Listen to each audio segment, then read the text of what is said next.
For decades, the United States and Canada have shared one of the tightest economic bonds on the planet. We're talking about massive trade, deeply connected supply chains, and a long history of working together on defense and security. But lately, you might have noticed the conversation around this relationship getting a little louder. So, what's really going on? Let's break it down. On one side, you have Canada, whose leaders are talking a lot about economic diversification. The logic is straightforward. In a world that's always changing, it's smart not to put all your eggs in one basket. Relying too heavily on a single trade partner can be risky, especially after the global disruptions we've all seen recently. This isn't just a Canadian idea, by the way. Countries all over the world are rethinking their supply chains and looking for ways to build more resilient economies. On the other side, you have the United States, where policymakers are focused on protecting domestic industries and ensuring what they call fair trade. You might hear talk about tools like tariffs, which are seen as a way to level the playing field. When you bring these two perspectives together, diversification meets domestic protection. It is no surprise that the discussion gets more public. Let's dive into the key areas where this plays out. First, energy. Canada is a huge exporter of oil and natural gas, and historically, most of it has flowed south to the US. But now, Canada is investing in new pipelines and terminals that will allow it to send energy to markets in Asia and Europe. It's important to see this as market expansion, not replacement. The goal is to have more options, not to cut ties.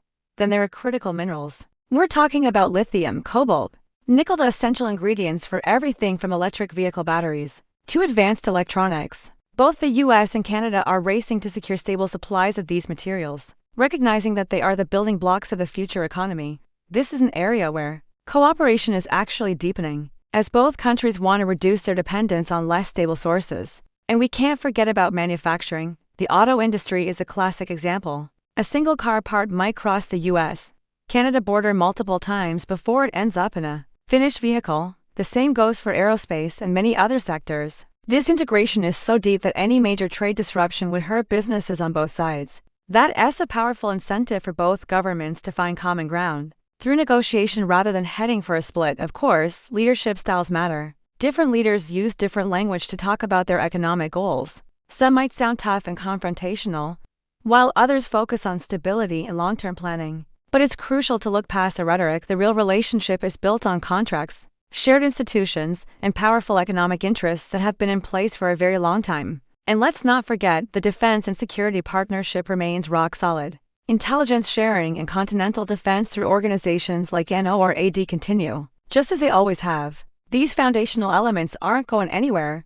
What we're seeing isn't unique to North America. All around the world, nations are trying to find the right balance between protecting their own interests and benefiting from global interdependence. From Europe to Asia, everyone is adjusting their strategy to fit new geopolitical realities. So, what does all this mean for you and me? Well, trade policies can affect the prices we pay for goods, the availability of jobs, and where companies decide to invest. But these changes rarely happen overnight.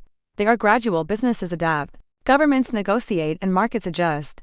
The long-term future of the US-Canada relationship will almost certainly be guided by practical economic realities. Both nations gain far too much from cooperation to let it fall apart. Instead of seeing this as a conflict, it is more accurate to think of it as a strategic recalibration. Both countries are adjusting their stance to deal with a new and more uncertain world. The key takeaway is this: the United States and Canada remain profoundly connected. While the political debates might get more attention, the underlying economic and strategic ties are incredibly strong.